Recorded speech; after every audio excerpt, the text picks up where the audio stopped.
No, she's a bot. She watches everything. But Oh, Kabuki's a the very bot. good woman. The bot. All right, so this is Are You Board Game Glamorous?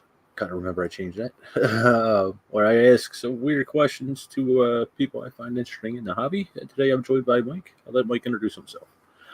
Hi, I'm Mike from Manor Games. We're probably best known for some of our thematic cooperative games like Maximum Apocalypse or our head-to-head card game Lawyer Up. Okay. So Scott introduced me to Maximum Apocalypse recently, and I'm impressed by the game. This is the first game in a while where I played a campaign. Like I was playing a scenario once a night, one or two scenarios a night. It's the first time this happened in a while for me. So I'm curious, what got you started in this? Like I know you worked for a company beforehand before you start Rockman or something like that. I looked very briefly into your history. Yeah. I started making board games sort of as a side thing. I had my own computer consulting business, and I had a couple young guys working for me who liked to play board games, and we sort of started a group that we play, once a month with some of those guys. And I got really into deck builders. Like that's the genre of board game that sort of brought me back into the hobby that I really liked. I really liked, what's it called? I want to say Ascendancy, but it's not right. No, it's the other one, not Dominion. Oh. I mean, it's the head-to-head one. It's Stoneblade Games. Yeah. You know that one where you like gain power and get stuff.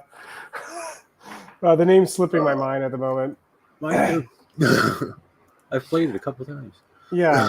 And we were playing other games too, but I really like that mechanism, and I just started like trying all the different deck builders that were out there and couldn't find anything that really had what I was looking for. So the first game that I designed was this steampunk game called Brass Empire. And it just did the things I was hoping the other games did, and it was sort of just for myself and for our group. And I wasn't too familiar with the industry, and I ran my own consulting company, so I didn't really think about pitching it or having another publisher do it. I just sort of did it myself with Kickstarter because I was sort of a technology guy. And like most people, the first Kickstarter wasn't super successful. It paid for itself. It was fine.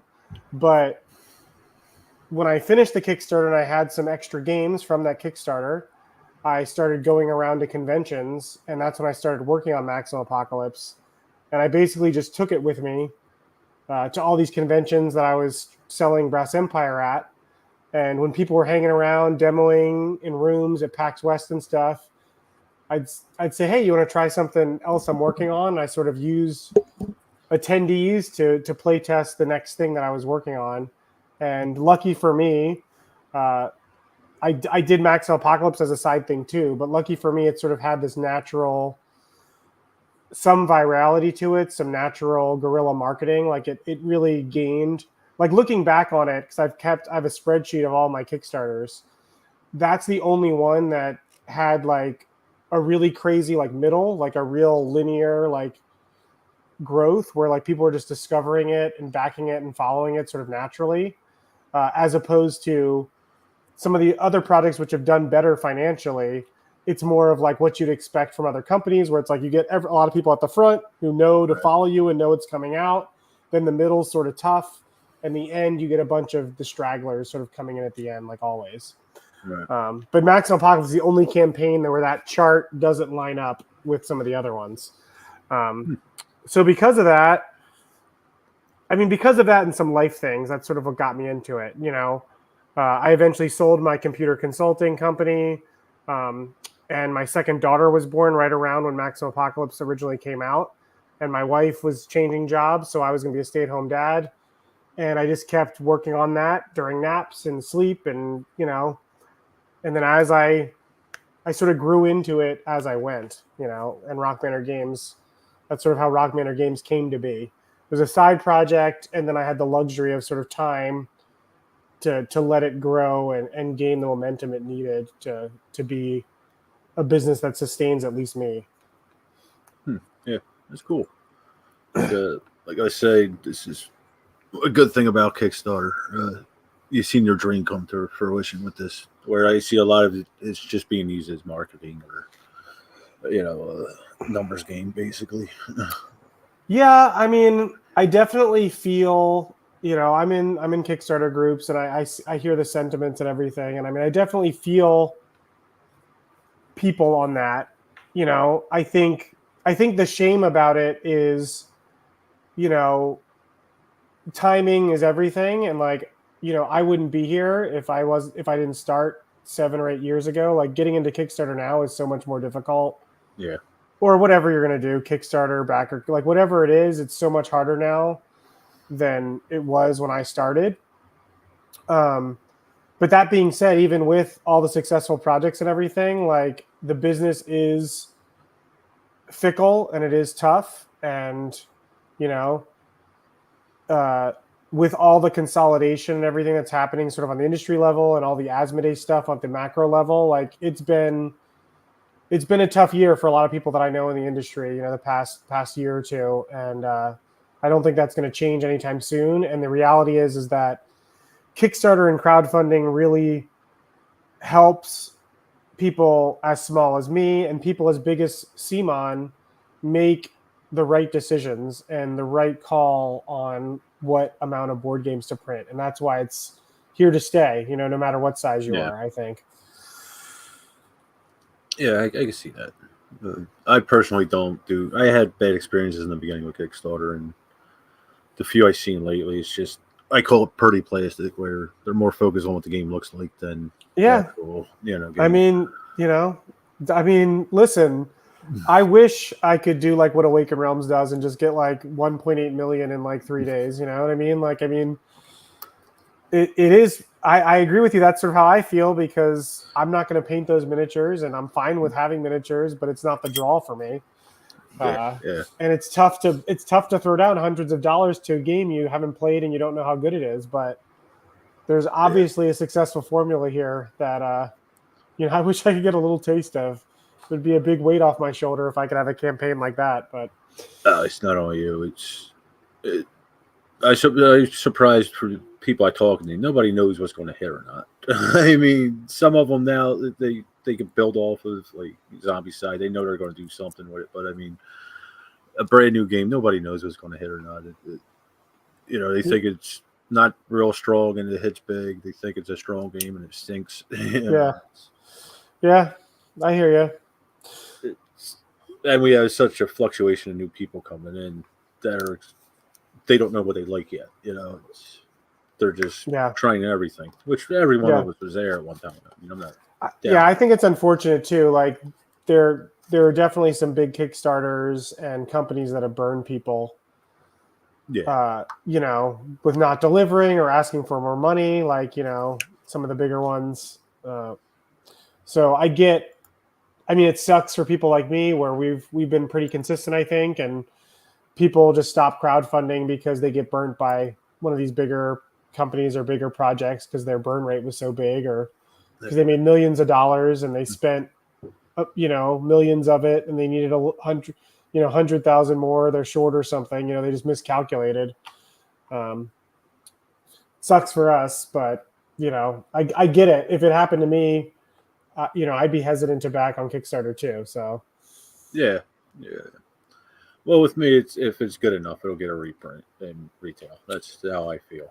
It'll eliminate a lot uh, of the trash for me, for the I most hear part. I you. know some companies I hear don't, you. I but think that's I unfortunately I think there are some great games that just don't get the traction that they need for whatever reason, yeah, that they there's fizzle true out. too. But Yeah, yes, you're right that for the most part, if the game reaches a certain level of popularity, you don't really need to worry about it as much.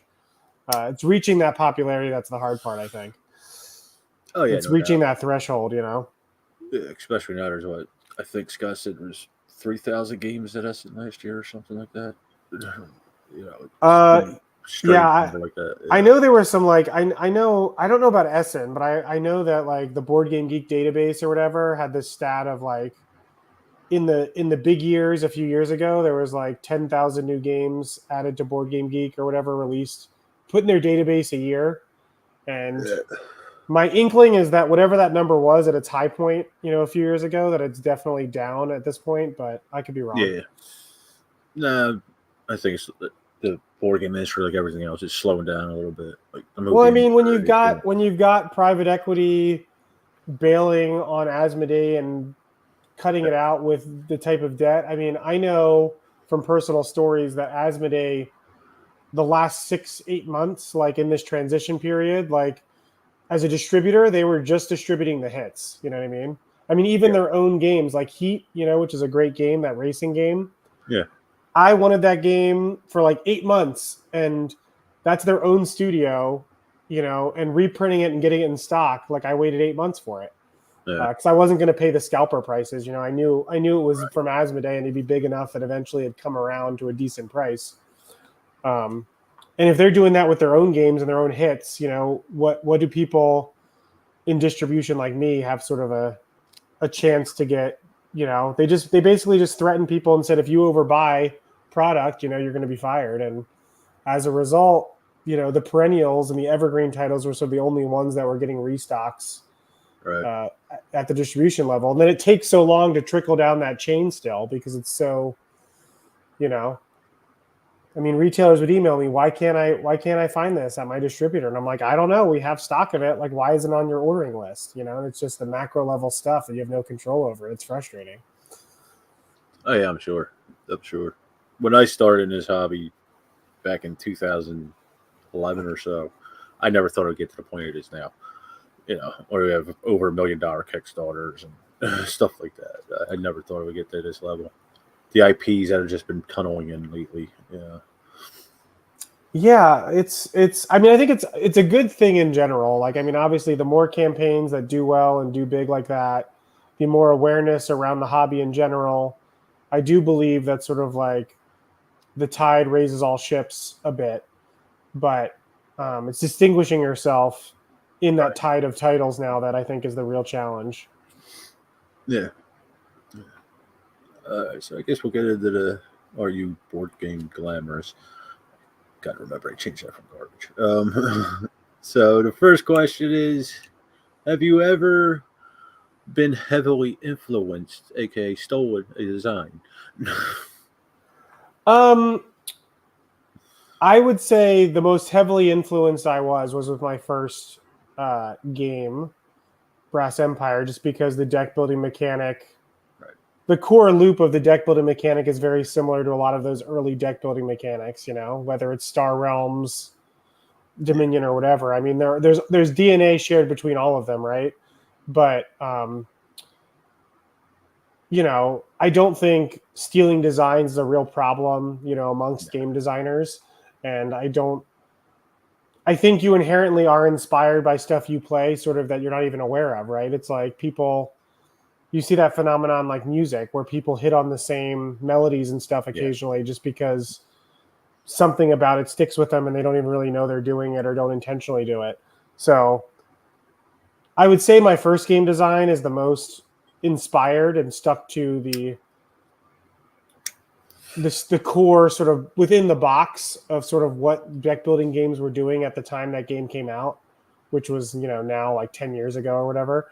But I think after that, you also build confidence. I think I built a lot of confidence to take more risks and go outside the box a little bit more after that. Yeah, we all got to start somewhere. It's usually copy what you enjoy. Get your own voice from there, I guess you would say. Yeah. I mean, I mean, deck building, bag building is still probably my favorite mechanism. And I definitely want to come back to it at some point. None of the games I'm currently working on are deck building, true deck building games, but it's definitely a mechanic that I'd like to come back to at some point. I think there's a lot of things that could be done more with it. And it also helps that because I played so many deck building games, like I I feel like that's a game genre that I'm a little bit better at than some of these other game like genres. So by being a good player in that genre, you can sort of see things a little bit differently too. And when it comes to like optimizing and balancing the game. That's true. Yeah. So you said you had kids. Are they? Well, you said the one would be what, 7 or 8 now. I guess They're 7. Yeah, they're 7 and 9. My 9-year-old is definitely more interested than my younger one. And she likes playing games. There's definitely some she likes more than others, but she's pretty good at having the patience and the focus to like sit down and play a more serious game. Where my 7-year-old sort of likes Potion Explosion and something like this Yahtzee game, like something where it's like the activity is really high and maybe there's not as much strategy. It's a little more random. Right, more random. My older played Heat a bunch with me when I first got it. We played a lot of 3-player, like with my wife and mother-in-law and my oldest. And the youngest would sort of watch and help, but she wasn't interested in playing. You know, it was a little too much for her. But they're not super gamers. I mean, they're not helping me out too much.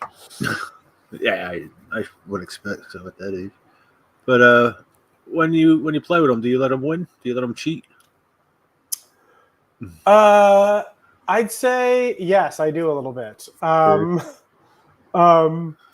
The game that we sort of can play the most that I enjoy playing with them is Quacks of Quedlinburg. Right. And both of them have cheated a little bit on like their potion not blowing up and sort of like looking at a chip and then putting it back in. Yeah. And especially when, you know, the eldest doesn't really need to do that and is still pretty competitive.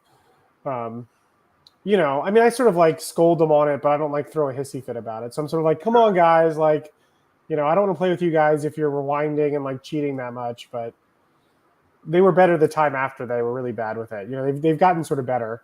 But yeah, I mean, I mean, it really depends. Like, I won't sandbag a game too much to let my oldest win, but there are some games I know if she's comfortable with it that I don't even need to try. Like, she's perfectly capable of beating me whether I let her win or not. Right. But if it's like a newer game that we're learning for the first time, you know, I'll sort of go easier. Because I sort of tell her, I mean, my overall thing when you're learning to play a game is like, this is the first time we're playing it. We're just learning. We're not trying to, we may get some rules wrong. Like, you know, we're not trying to win necessarily. You mean you don't destroy them and grind them to the ground, never want them to play with you again? I mean, sometimes it inadvertently happens. Like, we got that Veil of Eternity game, which is like an engine building game with sort of like cutesy, like Pokemon looking characters. So I sort of knew they'd like it. But it's actually a really decent, like, drafting sort of engine building, like with cards game. And that's a genre I'm sort of better at in general. And the first time we played it, it was really close because I was sort of learning it and all this kind of stuff. But then the second time I played it, I sort of got what I had a sense of what each character, like there's different categories of cards. I sort of got a sense of what each category could do. And I leaned heavily into like one strategy and I beat her pretty bad. But she wasn't crying about it or anything. She just was like, Then she whooped my butt at Let's Go to Japan, like the next 2 times I played her in that. So, you know, that amazes me. I'll play with my neighbor's kids and like I'll let them go briefly, and then at one point I'm like, I'm in trouble here. Like then there's some games that I'm just like not that good at. Like Let's Go to Japan. Like I haven't won a single game of that. You know, we played it probably 5-6 times since we got it. Like we played it a decent amount, considering we got it, you know, pretty recently. And I don't think I've won a single game. My wife's beat me. My daughter's beaten me. You know, mother-in-law beat me. Like I have not won a game of that game. So I'm just apparently not good at travel planning. Yeah, probably. I know I'm good at Rococo. That's the only game I have never lost in this house to anybody. Oh. I don't know why. It's not even my theme, but I like that game though. That's a decent game. It's not my theme either, but I don't have that game, but I played it at a friend's house. It's got some cool stuff going on. Yeah, but we were talking. My sister and I were talking about that. She's like, "You won't let me win once." I'm like, "It's not that I'm doing it on purpose. I just, I zone out when I play games. Yeah, yeah, I'm just chasing different things." yeah. Yeah. When I first play a game, I 100% am just chasing different things. I'm like, ooh, what does this do? What if I do this action? What does this do? And I'm just like figuring out what each thing is and like pushing all the buttons and pulling all the levers. And Yeah. then once I play a game a second or third time, that's when I'm really like, okay, let's try to lock into like the strategy and how you actually win. Like which one of these things works the best? How do I lean into this strategy? But I'm not interested in that the first time I play something. That doesn't matter to me. Yeah, I'm normally usually with the first time I play a game with me or anybody, it's a mess up game. Yeah. We're gonna screw this up. We're learning this. Even though I've played thousands of games and I kind of get the gist of how everything works, we're gonna make mistakes. Yeah. Yeah, there's especially if there's like exception rules and stuff, like there's always something that Yeah. can get you. Or this is similar to something but just a little different, and you're trained to Yep. do the other thing. Yep. You gotta break yourself with that. Yeah. But yeah, I'm the same way. Usually the second or third game I'll start zoning in. All right. What kind of snacks do you have at a game night? That is a good question. I feel like I'm not the snack person. I'm trying to think like the last time we had a big game night, we were like up in the Poconos, we had a bunch of guys, and like I brought the games. Like I had the game bags, like, and packed the games up. And like I feel like everybody else like brought the snacks. I may have gone to the grocery store with them, like for like food, like real food. Hmm. But I mean, I'd say the standard stuff's usually there, like some beer, some soda, some chips or something. What else? What else did we have there? I don't even remember what we were eating. Like, you know what I mean? Like, that's not what I was focused on. I'm not the snack guy, I guess, is the big thing. Pretzels and Yes. hummus, maybe. You know? We're the same. My wife handles that. On our Yeah. last time, she did this garlic monkey bread thing, which was really greasy. It was kind of, a little messy, but yeah. At the no hoity-toity stuff, caviar, champagne. Okay. No, nothing like that. I mean, it's definitely like what I can remember that was there was pretty standard, like what you would think of, like at, like you see at Gen Con people snacking on and stuff. It's like the Fritos, Yeah. like I don't get that, we don't get that normally like in our house because my wife hates Fritos, but I really like corn, the corn chip thing. So Right. those were probably there. And like, that's my chance to sort of eat that stuff. But in general, I try not to be like too unhealthy when I'm like gaming and like eat junk food and drink soda. I'm sure we had like some sparkling water, some like Spindrift or LaCroix or something. Along with my friends who really like Pepsi and that kind of thing. Yeah, the older you get, the less you get away from the more you get away from that junk food stuff. I was Yeah. just actually talking to my wife. I got cut back on the sweets myself. That's my big thing. It's not chips and all that. I like pies and Oh man, pastries. Yep. That's like my favorite. That's where I want to spend my calories, Mhm. There's definitely, but not cake as much, but definitely like the Yeah, pastries and the pie. Yeah, same way. Good cookie, good chocolate chip cookies, always good. Right. All right. So, say you're at a convention with a group of friends playing a game. One of them has the ass cracking hanging out. Do you tell them? Yeah, I would tell them if I saw it. I mean, it depends. If I'm sitting with them, I may not see their, it'd be more likely, I feel like we'd be walking by another group with somebody's ass crack hanging out, in which case, it probably depend on the look of them, whether or not I tell them or not, take the time to stop and tell them. But yeah, I think I would tell somebody if I noticed something that was like really bad like that or something in their teeth or whatever. I think it depends on if I know them or not. Yeah. I mean, if I was walking by somebody like at Gen Con where there's a million open play tables and we're trying to play test something or do whatever, I may not bother. But if it was somebody in my group with something sort of obvious, No, I meant if it was whatever, somebody in my tell them. group, whether I tell them or not. Yeah. All right. Well, speaking of friends, have you ever had a friend go to the bathroom or get a drink or something, get away from the table while you're playing the game and move an unimportant piece of the game to mess with them. Not since I was probably in like middle school. That definitely has not happened anytime recently. Again, winning isn't the most important thing to me, so I have not done that. I may have done that back when I was in like 6th or 7th grade, but I can't even remember a particular point where that happened. We were playing mostly Magic then anyway, where the games didn't last long enough really to get up and go to the bathroom break in the middle of it. I never played Magic. I didn't get into board games till later. I was when did Gen 30? Yeah, 30. I mean, I would say my original board game stuff was definitely when I was in 6th and 7th grade, and I was into Magic. Started with Revised. Went down to Newark to Days of Nights. And it's my local collecting. game store. Yeah, I know. Yeah, I know. The first time I heard of LARPing. Yeah, it was the only place you could get that stuff back then. And I would go down to get like Warhammer. I never played Warhammer, but like I got the figures, and my best friend and I really liked he was a much better painter than I, but he sort of liked the painting stuff. And just like we thought the figures looked so cool. We had the fantasy Warhammer stuff. We started going down there and getting that stuff. I remember going to Days and Nights and seeing people playing like BattleTech. Oh, yeah. And around that age, there was actually a BattleTech cartoon on TV. That was on at like 6 a.m. for like one season.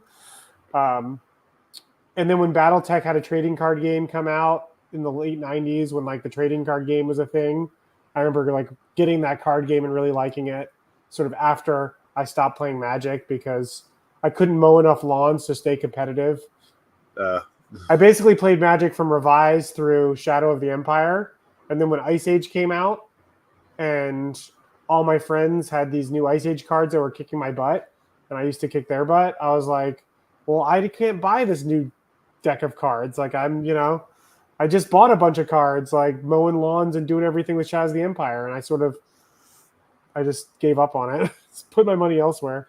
Yeah, this is it can be an expensive hobby if you let it, especially them trading card games. Yeah, but when I moved across the country when I was in like right before high school, and that really shut me down on, I moved across the country so I didn't have friends to play that stuff in person with, and I just sort of really stuck with video games because I could play solo, just with my brother or just play the game itself, and that's when I sort of stepped away from it until I sort of rediscovered deck building, years later. I was going to PAX or something for video games, and I just stumbled near the back of the hall and saw some board games and decided to rest my legs and sit down and play some stuff, and then really liked the deck building stuff. Oh, that's cool. Yeah, that's cool. You went there for one reason and found another. Yeah. I mean, I still love video games too. I mean, don't get me wrong, but the thing I used to love about video games was like local co-op, like sitting in your friend's basement playing Mario Kart on Super Nintendo, playing all the fighting games, Virtual Fighter, Street Fighter 2, Mortal Kombat. Like that's what I grew up on, playing with my friends all together in a basement at a sleepover together, taking turns, and having them in front of you. And video games branched off in this online category, and they don't have that experience anymore unless you sort of organize a LAN party. And board games sort of became that. It was a way for me to do that. And what's even better about board games is like you can introduce people to board games who would never play a video game. Like my wife's best friend is like loves board games. Like she's always been competitive, but she never had the dexterity or like was interested in video games. And whenever she's around, she loves to see what board games I have and play something, And she's someone who would never play video games with me. So you can get these new groups of people together and like have that experience in person, which I think is great. Yeah, it is. I noticed that too. Like the older people aren't really into video games, and they'll play board games. Well, to an extent, you get to a certain age, and they think it's just for kids. But right, yeah. But I mean, like you don't like to play a board game. You just need to sort of have the mind for it and the patience to learn. Yeah. And there are some video games where that may be true. But even if you have the patience and the mind for it, the strategy, you may have trouble navigating the menus and dealing with the technology and dealing with any sort of dexterity or input or timing stuff, that goes into it as well. Yeah. So, Let's see. You ever been? Nah. Okay. You ever get angry at a game? Really angry at a game? do I ever get really angry? I would say there are definitely games. I would say probably yes, but I would say the negative emotions that are more likely to occur with me with a game is that I get really frustrated with it or I'm really disappointed with it are probably more likely to happen than angry. Okay. So disappointed is, if a game has if it's hyped up or it's a Kickstarter you back that you were really excited for, and then you get it and it's like nothing like you expected in sort of a Right. bad way. I mean, sometimes it can be in a good way, but uh, some of my worst board game experiences have been getting a Kickstarter based on some of the artwork or graphics, and some of the marketing stuff you see that's out there, and then realizing that like that theme was completely pasted on, Right. and the game doesn't feel anything like that, and it's just this like really methodical, boring thing. And then that can lead to anger. That disappointment can lead to anger. Um, Same thing goes with frustration. Like, when you play a game, especially being a designer and publisher, when you see really annoying little niggling things that would have like definitely should have come up if they play tested it and like Right. aren't resolved and made it into the game.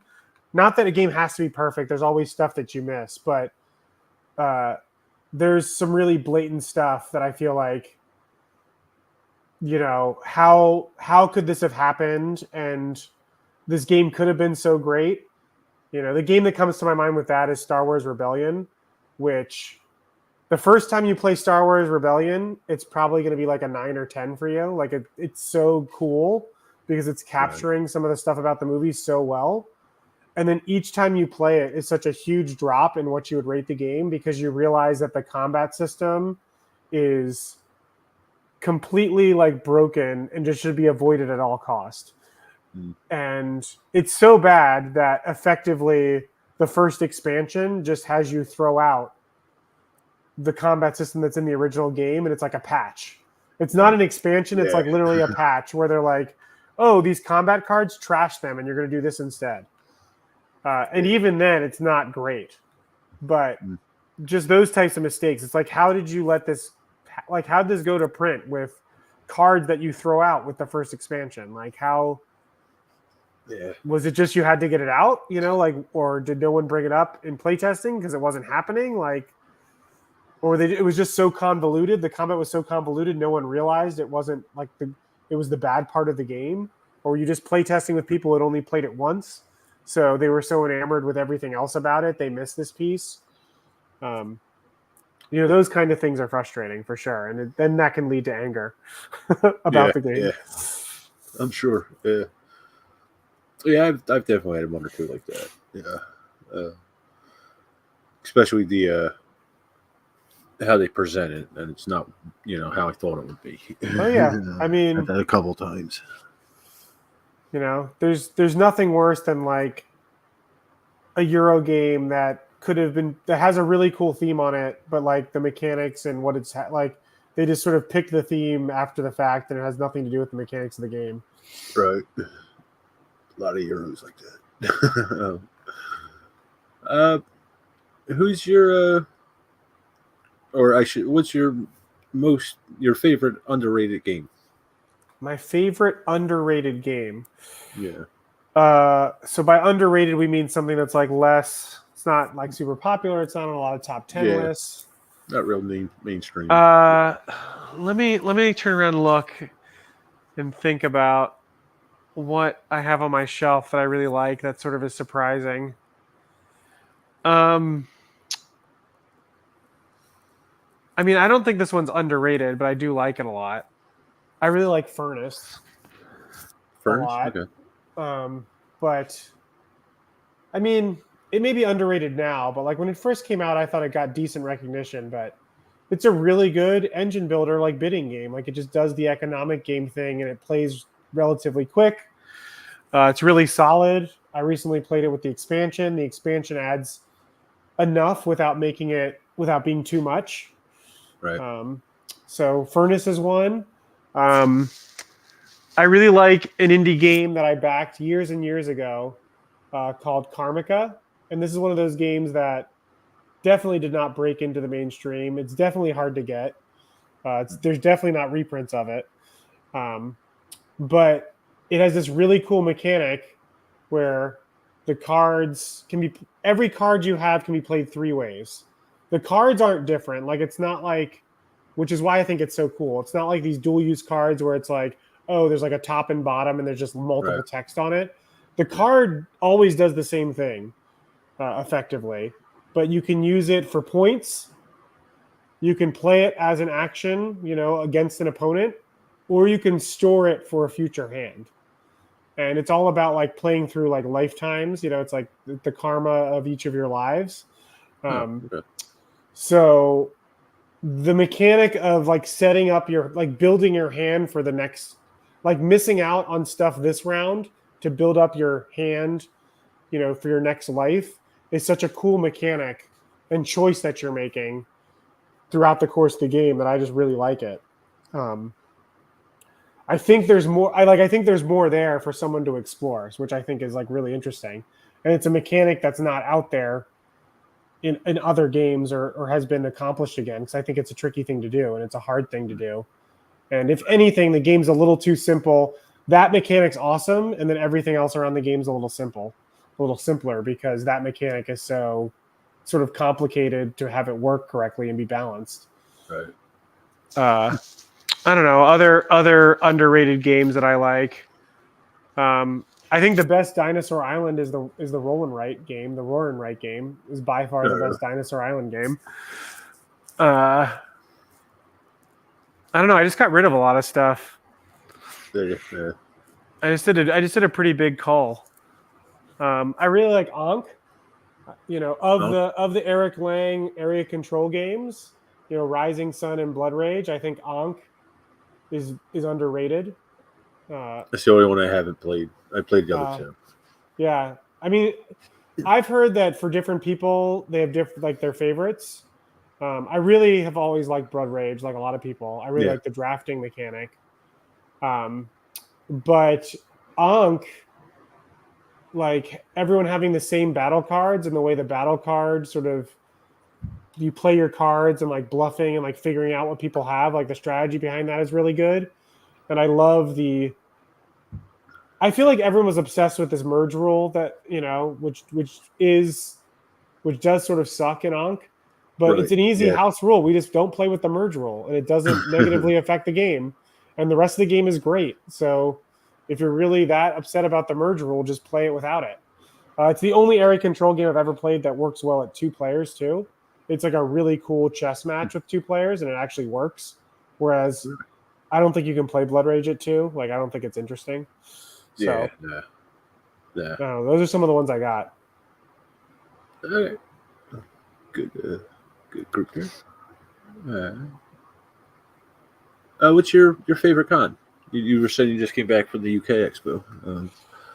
Well, this is the first time I went to the UK Games Expo, and it's definitely up there. It's probably my second favorite, but I would say PAX Unplugged is my favorite. I mentioned earlier that I sort of rediscovered board gaming at PAX East, which is video games and some board games in the back.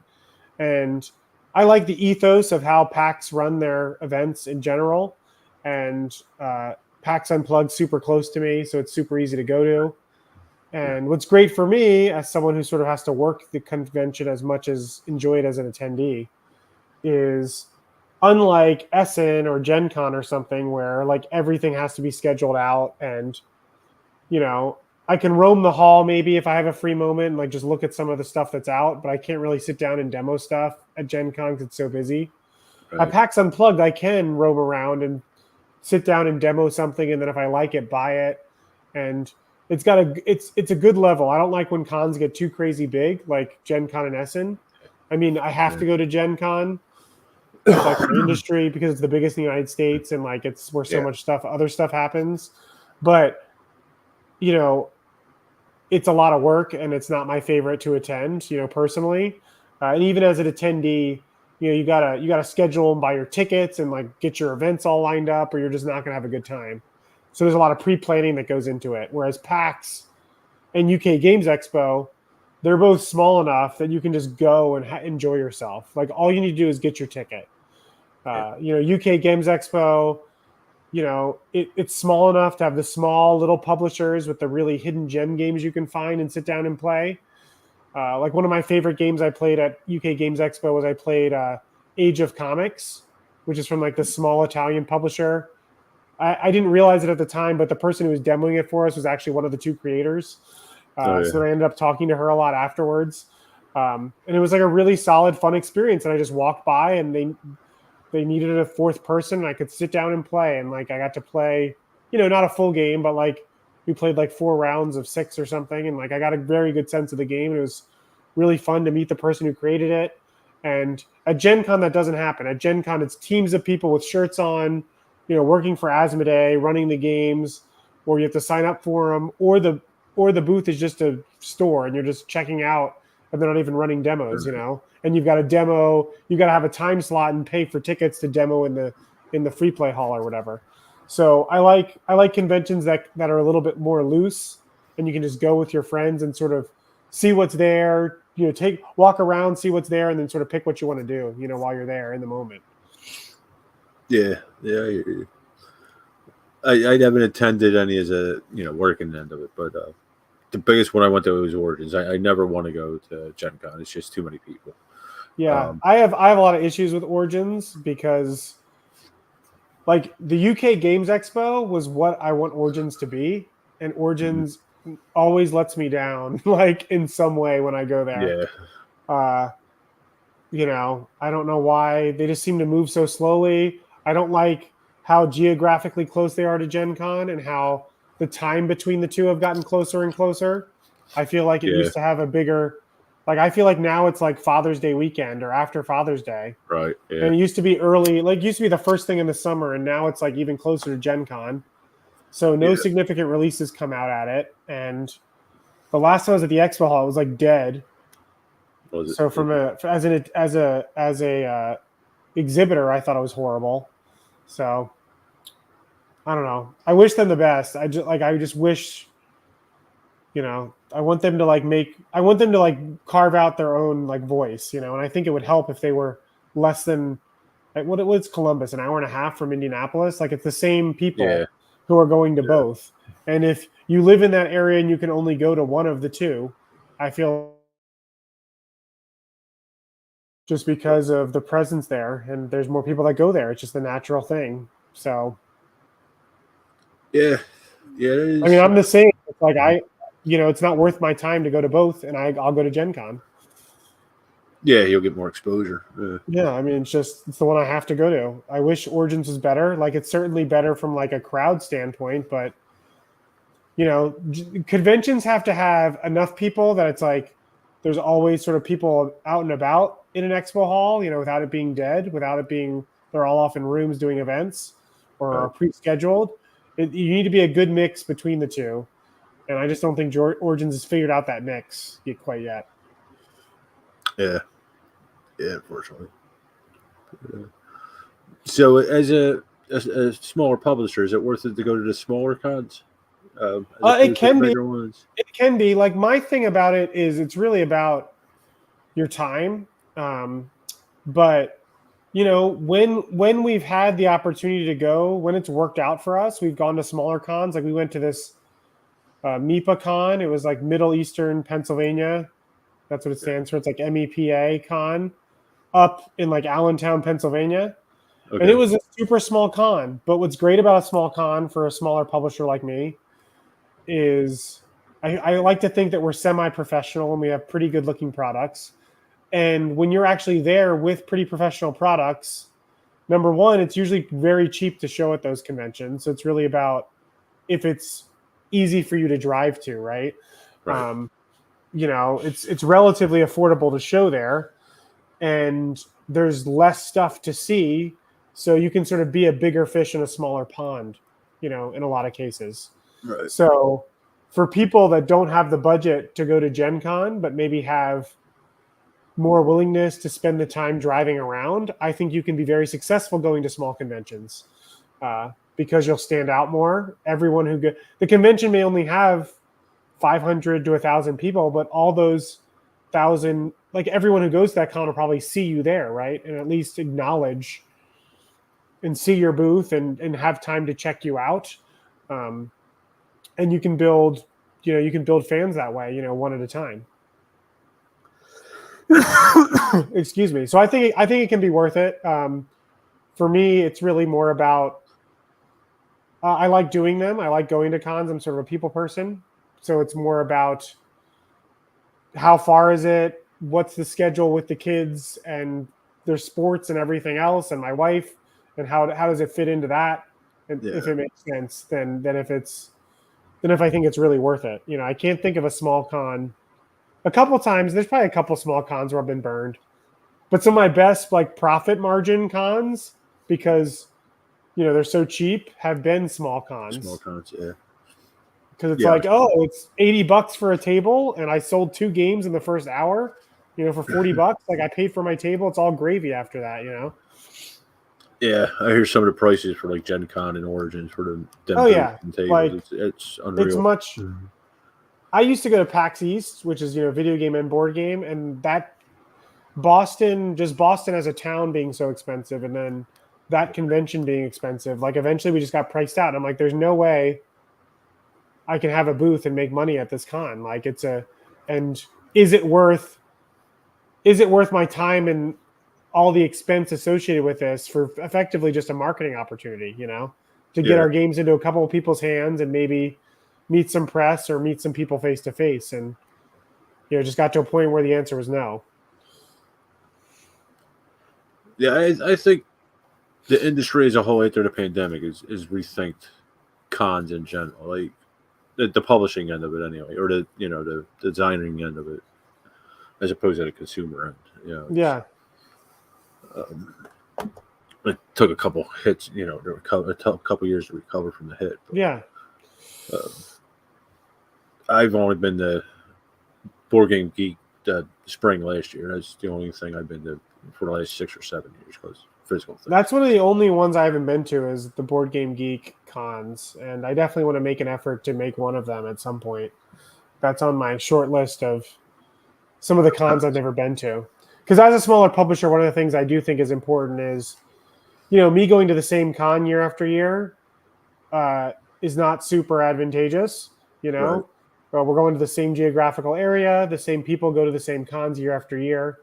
So, things like Gen Con are important, but, if it's not super convenient for you, I'm not sure how much you're gaining. Whereas going to Board Game Geek Con, which we've never been to, like in Dallas, Texas, like right. That's a whole new people that are going to that. I mean, I'm sure people fly in too, but there's going to be a lot of people that just drive, and that's the easiest con for them to go to.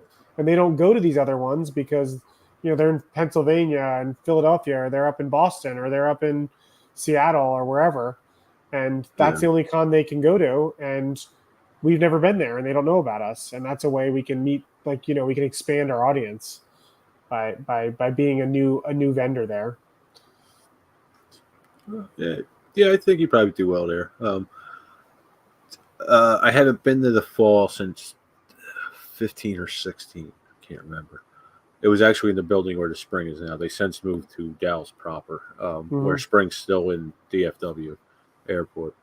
But it's probably about, I think Scott said last year he kept it at 4,500 or 5,000. I can't remember what it was. Yeah, and that's a good size convention. It's just a matter of, how we would do it. If we would just sort of, getting product is always the difficult part, right? Getting the product there, and how much that's going to cost and how much to invest in it, if there's, depending on the size of it. But we're definitely going to go to it at some point, even if I just go to sort of check it out, scout it out before we actually exhibit there, Right, yeah. Yeah, if you like gaming, that's in my Yeah, opinion, that's a con for you. Yeah, yeah. it's open 24 hours. There's always somebody down there. Well, I think the good thing about that one is that convention's really about like playing games. From what Yeah, I've heard, is there's good open play halls, there's good library, and the expo hall thing is sort of not the main thing. There's some sponsors there, but the yeah, real thing is sort of grabbing a game and finding someone to play with in the hall. yeah, yeah. And then the fall is geared towards the Essen releases. Yeah, Usually have them there. But yeah, it's in the library. That spoiled me on quite a few cons. The yeah, library, the BGG library. Um, but yeah, that's one of my favorites. Spring was cool because I learned a couple games from the Eschen Spiel team. They right. had a couple of guys over there and they were teaching games. That was Yeah, a that's cool cool. Yeah, they experience. probably brought him back from Essen or something. Yeah. Um, all right. I don't want to keep you too long. It's already 10, almost 10. Um, That was what good. We'll finish it designer? out here. uh, what have you ever a designer that heavily influenced your designs in the beginning? um, Or is it just more the mechanic? I would say probably not. I don't think there's any one designer that I think I follow strongly or feel super strongly about in general. Um, you know,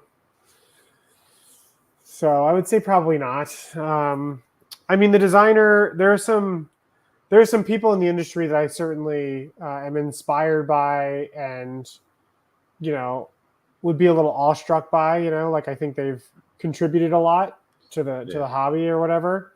Like I think Ryan Lockett yeah, uh, is incredibly talented. Like I wish I could do what he does, which is like not only does he design games, but he's an incredible artist right. and like graphic designer and can basically take not only his design idea, but like he's got like everything. He's got the vision and even the storytelling with like Sleeping Gods. Like I think that's absolutely crazy to have that much talent in one person. And I think it's incredibly rare. I can't think of Yeah, anybody else that can do that. So I'm very awestruck by that and think it's incredible. And then as far as like an outspoken voice who I think is like added a lot, like I think Eric Lang has a good breadth of work that he's done. So if I had to pick any designer, I'd probably say Eric Lang because he has a wide breadth of work and he's been involved in the industry for so long right. that uh, you know I'm not sure about his current like period. Like he's definitely trying to get more like gateway and casual right now with games and like more party game and stuff. I really liked Yeah, him. I really liked the stuff he was doing with Simon, which was like taking sort of like what would be like a super heavy game and sort of like bringing a lot of good design sensibilities to make it play a lot faster and cleaner. yeah, Whether it was like the Bloodborne like dungeon crawling or whether it's you know Blood Rage and those types of games. Like I thought he was getting this good mix of like hitting the hobby gamer type stuff without creating these games that like have all these effing rules and like are a slog to yeah, learn and get through. Uh, yeah.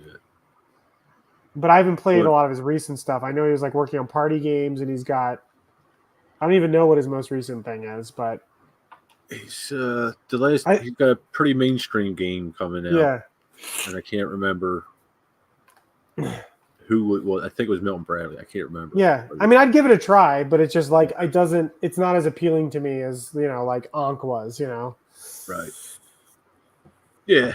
It's well, that's what I was saying about Maximum Apocalypse in the video. I like that because like Arkham Horror is one of my favorite of that type of game where you're exploring. Yeah, But it's convoluted and well, I don't acknowledge the third edition. Second edition's convoluted and it's aged. But all of them games they're where Maximum Apocalypse it's not overly complex, but there's a lot of decisions in it, and each scenario feels different, and each yeah. I campaign mean, feels different. yeah. I mean, we definitely I mean, Maximum Apocalypse and some other games we've worked on, we've definitely designed them to be very modular to start, so you can always add and do something different, sort of, as long as you have ideas for it. Yeah, but I mean, Maximum Apocalypse was purposely built to sort of hit that mid-weight stuff. Like, I didn't want it to be like Descent or these other, even Gloomhaven, which wasn't out at the time. Like, I made Maximum Apocalypse well before Gloomhaven, but even Gloomhaven being like the time commitment it takes to play through Gloomhaven, right? Yeah. Is something that's not super appealing to me. I like to be a lot. I want people to be able to drop in, drop out. I want you to be able to keep playing. Right. One of the things that shocked me, the thing I hate most about the original Maximum Apocalypse, like my biggest, if I had to do like a post-mortem, and the biggest mistake that's in it is that I numbered the missions, which meant everyone played the missions in order, which was not the intent. It was like, okay. when they were cards, the missions used to be just on cards. I don't know which edition you have, but I eventually just gave up and I put it in order. But the first game, it was one of those things where like we had cards, and the idea was like, oh, just pick a different one, play the aliens, play this, play that, play it in whatever order you want. And just human nature is that they don't do that.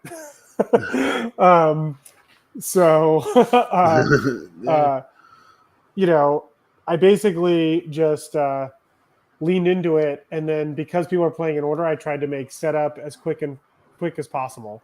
So if they are playing things in order, you can keep hitting, you can get through it faster than you could in the original game when you were sort of like drawing cards and setting things up at the start. Okay, so that's the first race. Okay, I get it now. Yeah, makes sense. All right. All right. Final question. Let's see. Well, you mentioned that. Is there another game, looking back, you wish you'd changed something on, like how it was presented, or a mechanic or something in it? Oh, I don't think there's any game I wouldn't have a list of things that you want to change. I think that's the nature of a designer. Like, there's always, one of the things I envy about like video game developers and designers is like you can put your game out there, right? And you can like change it and push a new patch, and everyone gets it, and it fixes itself, and it's easy to change. And one of the things that sucks about board game design and development is like once you send it to the printer, and once it's out there, like it's pretty locked in, and that's the experience people are going to have. And going back and changing things is difficult. And because it's so difficult, that's part of the reason why I have a very specific playbook when we release games now, where we go to Board Game Geek, we post an official errata and FAQ thread to answer any questions and smooth over anything that we may have messed up. I'm very adamant about checking it, almost daily probably, and responding to questions. But as a result of doing that, what happens is when people first get the game, you have sort of the bulk. The people who get the game and play it right away, you have the bulk, the influx of any questions. You get the same stuff sort of all at once. And once you answer those 4 or 5 things and then put everything at the top of your thread, well, then the questions die off pretty quickly. And, you don't have to worry about it as much. But we're very adamant about that playbook. And, it's definitely something that's my way of addressing some of those things, because stuff is always going to slip through, but there's definitely stuff that I would change about every single one of my games, for sure. Oh, sure. Yeah. Looking back at my careers, houses I would have changed when I built them and stuff like that. Yeah. Just the nature of it, I think. Yeah. You got anything coming up? We do. Right now, I don't know when this is going to go. I guess we're live. So right now we actually have the video game adaptation of Maximum Apocalypse on Kickstarter. So for anybody who has never played the board game, we've got some great board game deals on there to grab copies of the game, which are all in stock. We're not reprinting anything. So this campaign's all about not having to wait a long time on Kickstarter. I know crowdfunding, you're used to sort of like backing something and waiting a year. But we've been working on the video game for over 3 years, and the beta is coming this summer. So there's going to be no pledge manager for this one. Back it while you can. We're going to use that 2 weeks to get all the information we need from you. And then we'll be shipping games out and getting you Steam keys to start playing the video game, in the coming months. But yeah, we haven't had a new board game come out in a while. And our next, we've got a really big project we've been working on for, I don't know, 5+ years probably. It's a new sci-fi universe. It's going to be a series of different board games. They're all connected to the same sort of IP that we're making up, but they're all independent games. And the first one of those, Star-Driven Gateway, is coming to crowdfunding in the fall of this year. So it'll be on GameFound. And if you want to follow that, we have a free gift. So just search us on GameFound, click follow now, you'll get a free gift. And you'll also get all the updates about, we're working on the trailer now. So you'll probably have like the Kickstarter trailer coming in the next few weeks. We'll have some more stuff over the summer. We will be playtesting it at Gen Con. So, we made a conscious effort to sort of slow down our crowdfunding this year to focus on stuff for the next few years. So, it's put some pressure on us with stuff coming up, but I feel like it's gotten everything has a little bit more polish when it'll be going to kick crowdfunding now, and it'll be a little bit more competitive, hopefully. Right. And, this is the first one. We're also working on a game. So speaking of things you want to change, the Maximum Apocalypse system, I sort of felt like I had taken it as far as I could with the last expansion without changing core concepts, and core things about the game. And I think once you change that, it's sort of not the same game anymore. So the spiritual successor, it's not a sequel, it's a spiritual successor to Maximum Apocalypse, will be a cooperative space game in this same universe. So okay. One of the things I'm struggling with is actually to make it a space opera where you play through things sequentially. And I'm weighing that traditional campaign game thing, which I don't like as much, right, with the drop in, drop out nature of Maximum Apocalypse, which I love so much. So I think there may be some design changes to make it more drop in, drop out. That's cool. And forcing people to sort of make new characters and experiment with new classes, versus playing the engineer the whole game. That's not really, That's not how I would play the game. And it's not really the way I want people to play the game. So instead of hoping people change it up like I would, I'm thinking about creating some mechanisms that force people to change up the characters they're playing. Yeah, that would be interesting. Because I noticed that, Jen will play the same character over and over again. Where usually if I'm making a video on the game, I'm going to play everything at least 2 or 3 times. Yeah, I mean, I don't want to like penalize people too much from doing it, but I want to at least incentivize people to experiment and try new things, Yeah. That sounds cool, actually. I like the sci-fi theme, too. Yeah. Well, check it out. I mean, we've definitely put a lot of eggs in this basket, so hopefully it works out. Yeah, hopefully it does. Good luck. Like I said, I'm glad Scott mentioned Maximum Apocalypse. Like I said, it's a Kickstarter. It would never been on the radar otherwise. Yeah. I have heard of your other games, but I've been out of the hobby for about 4 or 5 years with help stuff. Yeah. I just haven't played a lot of stuff in that time. Well, I'm glad you're enjoying it. I mean, and this was a fun thing to do. So I'm always open to interviews and stuff. So yeah, thanks for doing it. Yeah, no problem. Thanks for having me. You got anything else or any questions or anything? I mean, we're always working on stuff. I'd say if you're interested in the stuff we're working on, and anyone's watching, we try to highlight all the stuff we have in our pipeline in our newsletter, and always sort of throw up a little game progress chart. We've got a 1980s heist game that I designed between projects that friends and other designers really liked. So I was like, all right, I guess it was one of those things I just threw something together when I was inspired by something, and it sort of just came to me. I guess the muse spoke to me, and I threw something together and then put it on the shelf. And then when people asked to play stuff, other designers, I sort of was like, here's something I sort of was playing with. and people started liking it and giving me such positive feedback that we eventually started, really producing it and putting money into art and stuff, and still has some balanced stuff to go through, but it's a game that sort of came out of nowhere. That we're also playtesting at Gen Con. I'm actually trying to put together a physical prototype or an updated prototype to bring to Gen Con that looks a little nicer for people. That's cool. Something like that came along. Happy action. Yeah. All right, so everybody, well, thanks for watching. I never know how to end these things. Well, thanks for having me. It was a pleasure. And for anyone who's watching, thanks for watching. And if you have any other questions about anything we're doing, we're Rock Manor Games. You can find us rockmanorgames.com and Facebook Rock Manor Games. It's a distinct enough name that if you remember the name, you can find us, I think. So, hopefully we'll see you there. Yeah. All right. Well, thanks for watching, everybody. Thanks.